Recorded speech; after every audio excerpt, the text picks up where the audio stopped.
Hey, welcome to this week's episode of GeekStorm. Sean isn't here this week, and that was by popular demand. I know a lot of times in the last couple weeks he's come up with contests to kill me and things like that. Well, guess which one of us isn't here right now? It's him. So thanks for those suggestions, and he probably won't be back.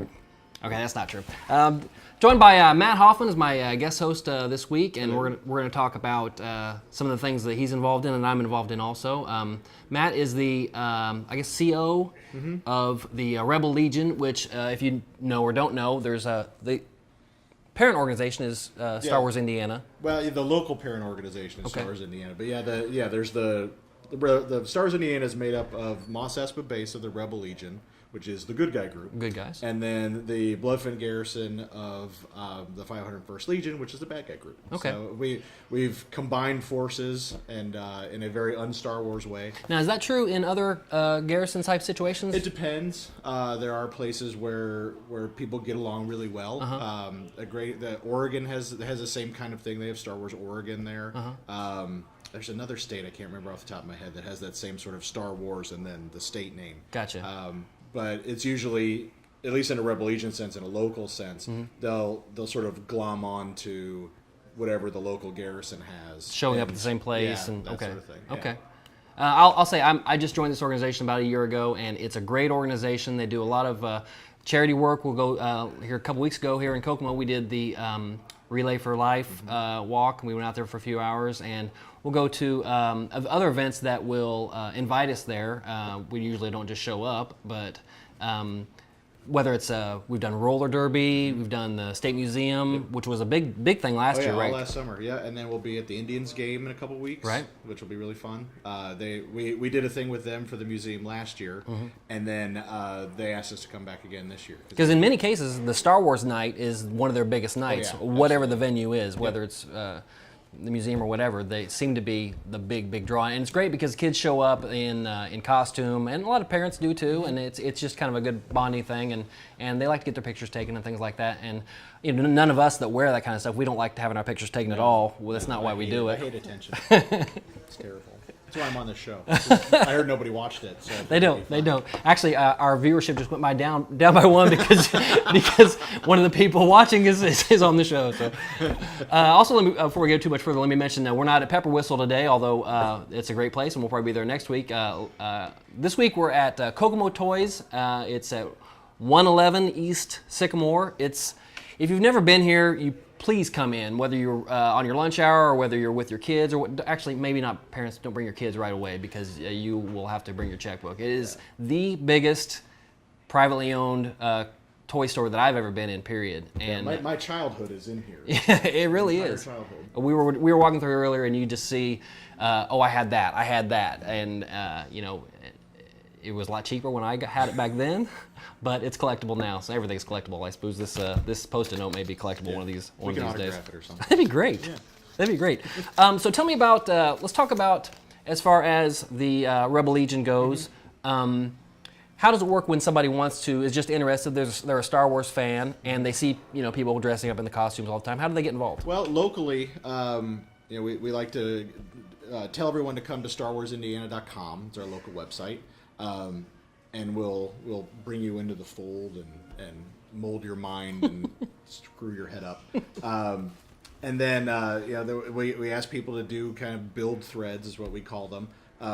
Especially if you're on a 501st side and you're doing armor or you're doing something that's a little more unfixable if you screw it up. Oh, okay. But if you're a Rebel Legion guy like me and you've got a cloth costume, ones that you can sit in. You're able to you can make some little mistakes along the way, and they're not as drastic. But we like to encourage people to do that. Come to the local website and do these sort of build threads and meet everybody. You can come to events. as a handler, so you can either take pictures or Darth Vader needs an entourage to keep kids with sticks away, that sort of thing.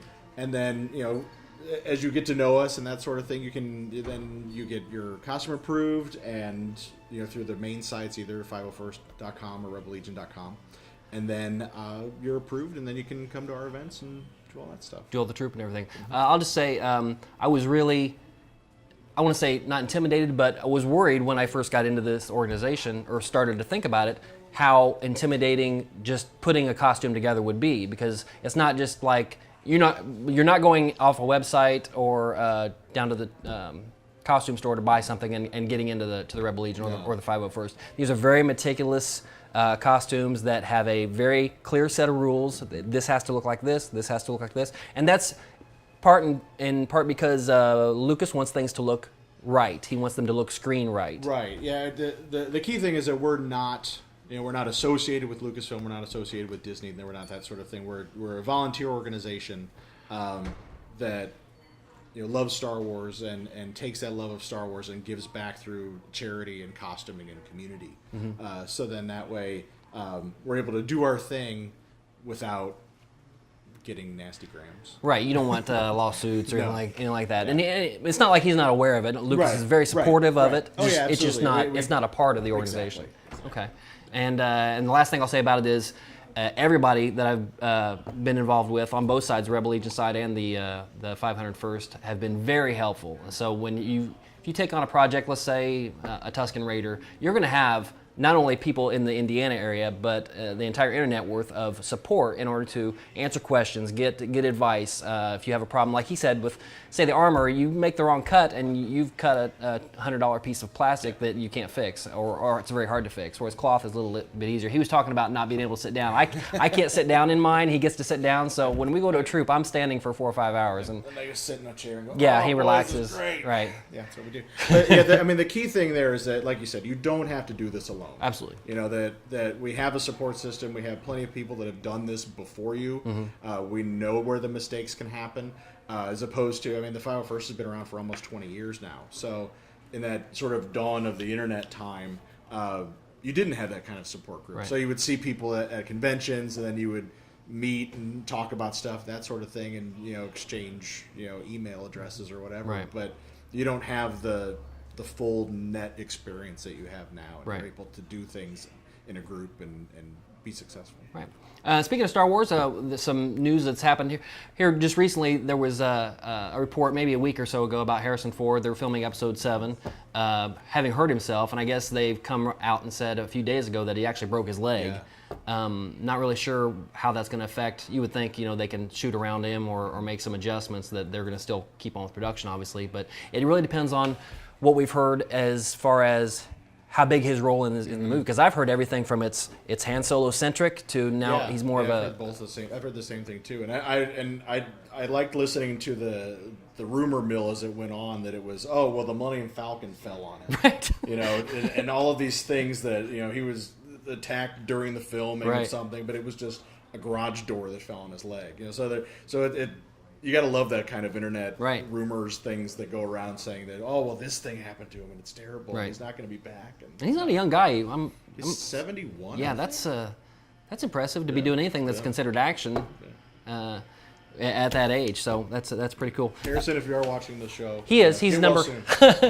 He's look out for him. Yeah, we have international reach. Yeah. When I say I mean the possibility of international reach. I don't know that anybody. I thought you just watched it at the International House of Pancakes. That's I get the syrup du jour, which is delicious. Speaking of, we were talking about Lucasfilm a second ago.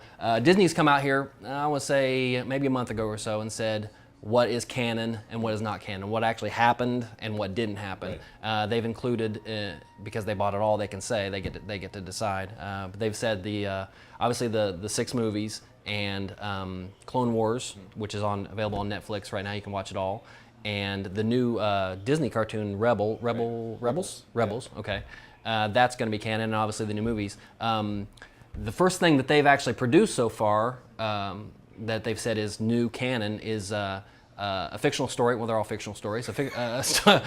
In Star Wars Insider Magazine, issue number 149 starts a two-part story about a B-wing squadron, if I remember correctly. They're saying, okay, this is canon. This is happening in our new Disney universe. So I think 150 just came out. You can get that at Comics Cubed, which is right down the street, 121 East Sycamore. And tell Sean that I said you get a 40% discount. If you mention this ad, you get a 40% discount. I don't care what he says.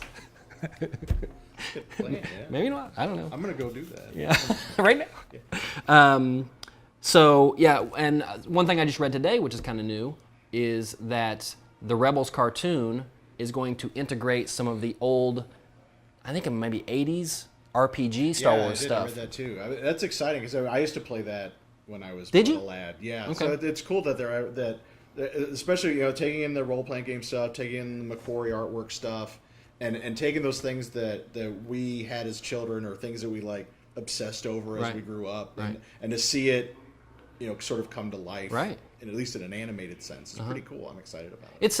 It's stuff that would never have happened had George Lucas kept his iron grip on everything. I think maybe you never know, but I mean, he does sort of. From what I've heard, that he does sort of keep an eye on how things go on the show, but I don't think he's as focused on it anymore. Right. But yeah, it's cool. Okay. Moving on to some other stuff. Game of Thrones was Sunday. Yeah, that was awesome. It was really great. I said this on Facebook the other day that if Gwendolyn Christie, who plays Brienne of Tarth, doesn't have a lightsaber in episode 7, I will be severely disappointed. Right.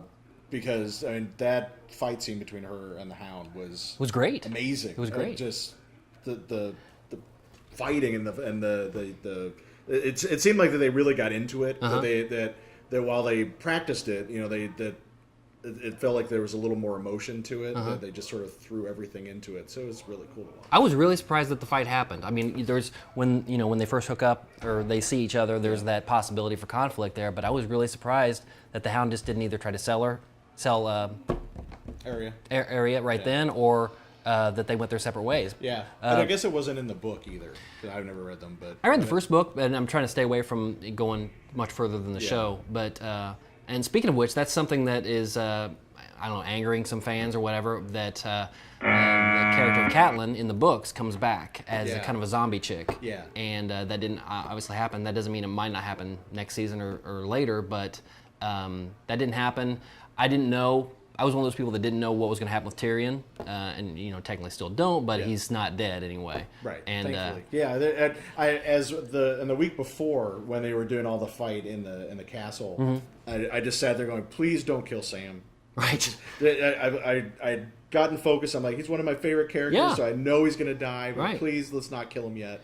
So I was glad that he made it through, and then for Brienne to make it through, she's probably my favorite character overall. Sam's one of those characters that's had one of the best and most sweeping character arcs in going from the dumpy guy who really shouldn't be doing anything with cooking to the heroic, and he's taking in this girl and taking care of the baby and everything, and you want to like him. You don't want something bad to happen. But with George R.R. Martin, that's usually the time that the act. Yeah, so I was sure that when he said I'm coming back, right, I'm like, no, he's not. He's done. It's like in a horror movie when somebody says I'll be right back. They usually aren't right back.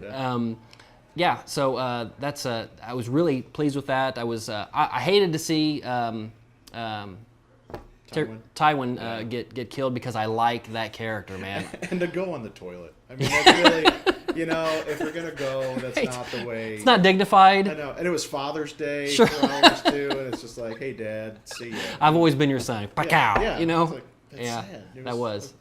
He's a great actor and a great character. I really like. I don't want to see any of them go because I really genuinely like all the characters. Yeah. There aren't many that I would think, well, I've seen enough screen time with him. And they've got so many main characters now, and I'm going to stop doing this, that you feel like a lot of times you don't get enough time with each of them. Yeah. The funny thing, I'd read recently that the guy that plays Tywin, or played Tywin on Game of Thrones, is up to be the Master in Doctor Who. Really? Yeah. So I'm excited about that. I hope that it really happens. I like the thought of it being older guy against older guy. Right.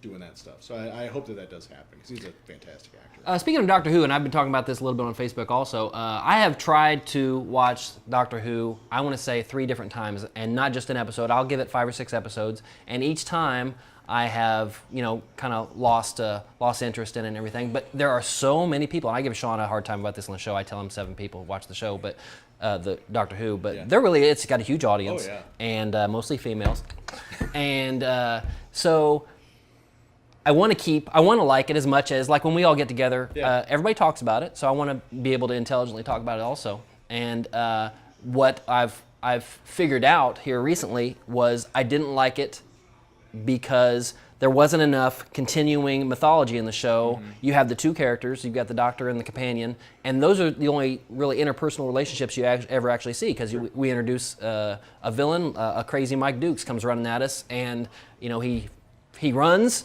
Okay, he flashy thingies it, and then Big Bang or Little Whimper, and you go on to the next thing next week. Sure. It's it's like the Love Boat on Acid. It's always different characters every single week. Now, as I'm getting into it now, this 3rd and 4th time I'm getting into it, I'm seeing some of the character progression, and I'm seeing some of the other characters from the past, maybe not the 70s past, but the past in this show itself, and I'm starting to like it a little bit more. Yeah, I've watched it since the 80s. Mm-hmm. That we had it when I lived in Cleveland. They had it on local PBS, and we would have, like, on Saturday nights we would have a bunch of friends come over and we watch Doctor Who, and the cheesy, campy 70s and 80s show, where they had aliens made out of bubble wrap, right? Sort of thing.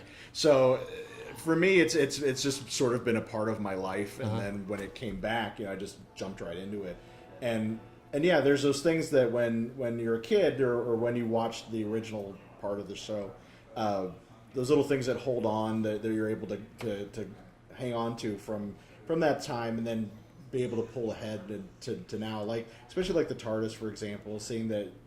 That that's home.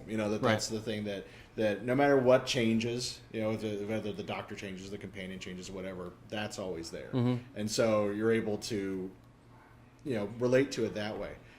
And also having that, the Doctor who knows everything, this omnipotent kind of almost godlike person, and then having the companion who that's how we relate to the show, or how we're able to understand that world, because we would all do the same sort of thing, except we might run away a little faster or not go at all, or die in the first episode. I like this current companion that I'm watching anyway, Donna. She brought clothes. She brought luggage. She's got different outfits for different. Because again, that's the kind of, I think that we would do that. We would think, oh God, I'm going to be gone forever. I should probably bring all of my stuff. So I think that. For me, that was when I really got into the newer version too. That when Donna was there, she was just like, she's not in love with him like Rose was or Martha. She's just someone to hang out with. She's just his friend, and I think that's a much more realistic kind of thing to the show. And once you get into Matt Smith's time, there's these longer story arcs that happen the whole season. So I think that'll help you out. I'm starting to turn on a little bit now. We were talking earlier, and I'm just in the episodes where we meet the River Song, and they've started doing 2 and 3 part storylines, and I like that much better. It's just that I'm used to some of my favorite shows being the ones with a bigger cast, a bigger main cast, like Buffy and Angel, where you have different people to play off of. Season 1, whichever one was Eccleston, you had obviously the 2, but then you also had her mother and her boyfriends that were Jack, they were all in it quite a bit.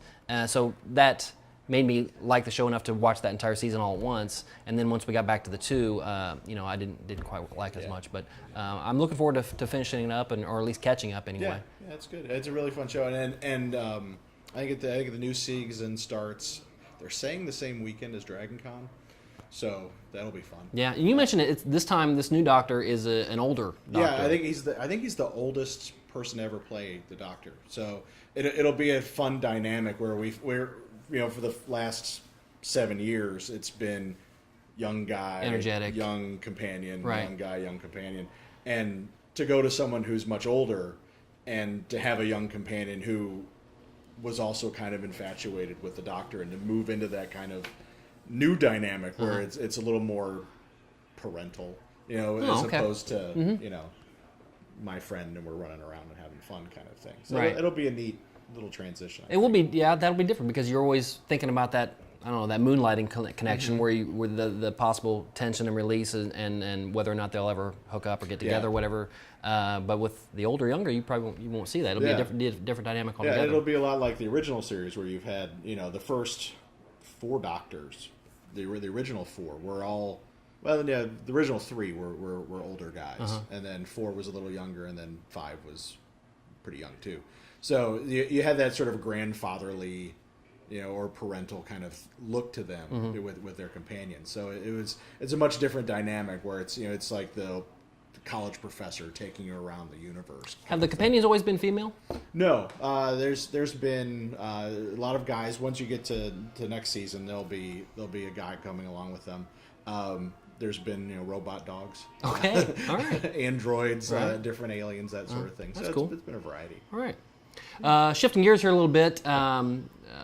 This year, or maybe this week or so, Kasem passed away. Very sad, but he's well known in geekdom, whether you know it or not, being the voice of Shaggy from Scooby-Doo. He was Robin in all the Super Friends. I remember specifically, not the first generation of Super Friends, but maybe the second or third, when they brought Adam West in as Batman, his voice, recognizing his voice, and that was the first time I ever really thought about voice actors and things like that, and these people that I recognize, I know who that is, and like the show that much more because of that. Yeah, I remember when you brought that up, I remember when I realized that Robin was Shaggy. That it was like, wait, hold on, that sounds like the same guy. Right. And I remember trying to make that connection, and my parents being like, no, it's the same actor. Right. It's just a guy doing a voice. So yeah, and once that 80s block of cartoons came out where you had like the same half dozen voice actors being like on G.I. Joe and Transformers and hearing them over and over again, you started to make those connections, and I love, like, when we go to conventions and that sort of thing, going to the voice actor panels. Oh yeah, like, those are my favorite out of everybody. I've seen enough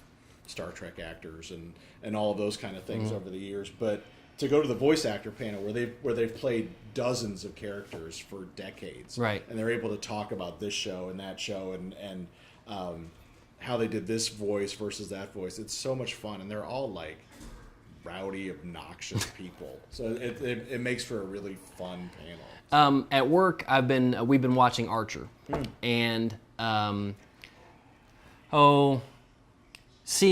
showed the guy I work with. I showed him the picture of the guy who does the voice of Archer, and he looks completely opposite of the James Bondy type. Yeah. He's a little heavier set, got a bald head and everything, and it's funny how you get pictures in your mind of what these people would look like, and then when you see reality with the age of internet, you never would have saw that in the 70s. I guess you have no idea what Kasem looked like unless you happen to see him on some TV special or something. But the guy that does the voice of Wacko on Animaniacs is this big burly guy. You are a big Animaniacs fan. I'm a huge Animaniacs fan. I love that got me through college. No kidding. It was like it, and when what's his name? John Paulson was at Dragon Con a couple years ago. I purposely stopped by his table, and I'm like, you got me through college.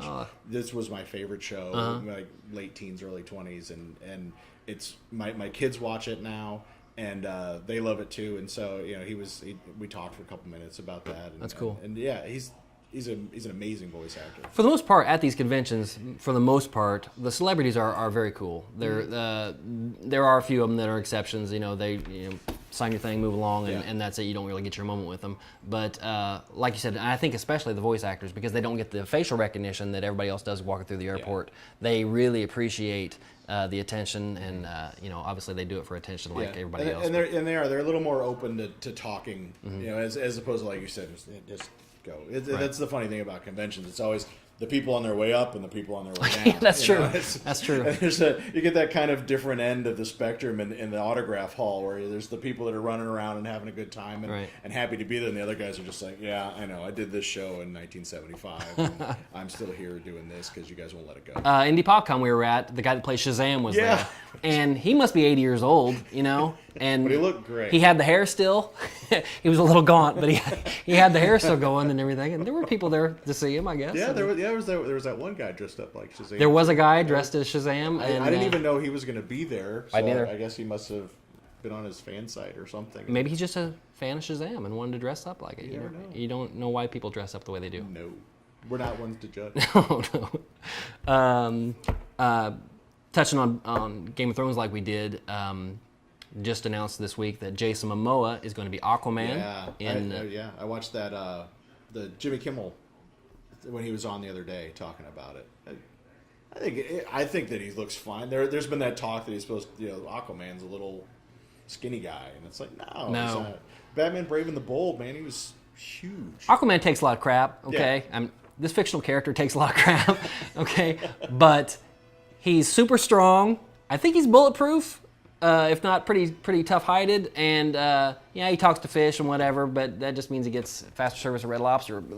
I think that he's underrated, and if it wasn't for characters like Superman, he would be one of the top guys. Oh yeah, I love Aquaman. I think he's especially in Brave and the Bold. Mm-hmm. He's so full of himself, and he's always talking to Batman about how he's done everything that Batman. He's like done. Thor, he's like very gregarious, Yeah. and I'm the king, and that's the way it is. Yeah, it's just so funny. So Yeah. I hope that they probably won't take those kind of elements into the movie, Right. But it would be funny to have that same kind of Yeah. I'm better than everyone attitude. That would be kind of cool. I don't know if Momoa. I've never seen him in anything in which he wasn't kind of surly, so Yeah. I don't know, how he can come across like that. There are guys that have that.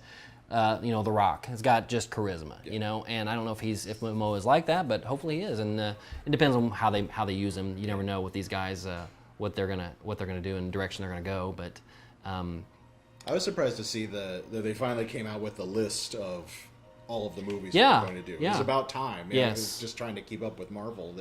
It was good to see that they actually have a plan, and that that the Batman versus Superman isn't Superman 2 or Man of Steel 2 or Right, whatever it is. right. That they're going to make a decision that it's a separate thing, and that we'll do another solo Superman movie later. So. yeah, I was happy about that also because I was thinking at the time they ought to just call it World's Finest and rotate people in there. Say next time you have a Batman and Green Arrow, next and then you have a Green Arrow and a Flash, and just have different characters in there all the time. Yeah, and that's the thing that I was thinking about that too, is that what worries me is that they're either going to recast Flash and Green Arrow. I hope they don't. Or completely ignore what they've done on the TV shows. Right. And yeah, I would be really upset if that happened because Arrow is so awesome. It's a great show. If you haven't watched Arrow yet, Oh, boy. please watch it. Yeah. You will not be disappointed. And especially also John Barrowman's in it. Yeah, from Doctor Who. He's great in it. He doesn't sell the physicality for me though. He's I don't want to say he's overweight because he's obviously not, but he doesn't have like the Stephen Amell look where Yeah. he's obviously athletic. Yeah. So buying him as this master assassin is a little tougher, but you don't have John Barrowman for that. You got him No. because he's a good actor and people love him, Yeah. and that's why he's in there. But Arrow's to ignore Arrow and to ignore this Flash that's going to come out, which I'm sure is going to be just as good. That'd be just crazy to me Yeah. because Yeah. you've got something that's popular. Why not interject it to make yours more popular? Yep. And then it would go against which might be why they do it, that it goes against the Marvel plan. Right. Of everything is tied together. Right. Everything is happening in the same universe at the same time. And if they don't bring those guys into that movie, it'd be It'd be crazy. a loss, Yeah. Let's see. Last thing maybe we'll touch on is were you a Breaking Bad guy? No.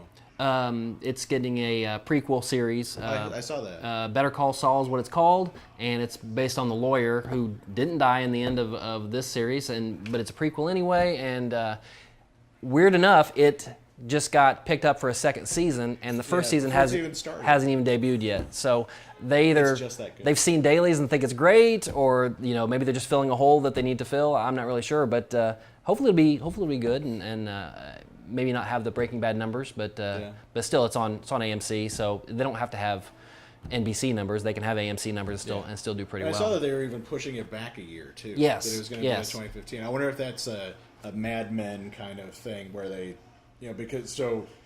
since Mad Men got that second half of the last season got pushed back to next year, Right. maybe they're waiting until all that's over. Well, and they did that with the last season of Breaking Bad also. They cut it into 2 pieces, and I didn't like it at all. No. Well, they did that with Battlestar on Sci-Fi, which Oh, that's right. annoying. Yeah, because I remember buying those DVDs, and it was like 2.1 Yeah. and 3.5 and whatever. I hated that, especially when you're trying to pirate something off the internet. It's tougher to keep track. Nobody does that. No. I think that's going to be about it. Again, we're here at Kokomo Toys. It's 111 East Sycamore, just maybe 3 doors down from Comics Cube, which is 121 East Sycamore. And Matt was saying, Matt's not from Kokomo, he's from Indianapolis, and this whole area is great for geeks. Okay, you've got the toy store, you've got the game store, you got the comic store, and you really need to just plan today. Come on down, and it would take you, I'm going to guess, Yeah, it's really impressive. it'd take 40 minutes to walk through here and actually look at everything. Yeah. It's a big store, it's a great store, and we appreciate them letting us awesome. tape here. This is episode 48-ish, I think, so we're only a couple away from 50. I'm sure we'll do something special. That's the timer. That means time is up. So thanks for joining us. And once again, to get in touch with you about Star Wars Indiana, it's StarWarsIndiana.com. okay. Just that easy. Okay. Thanks a lot. Have a good week. We'll see you next time.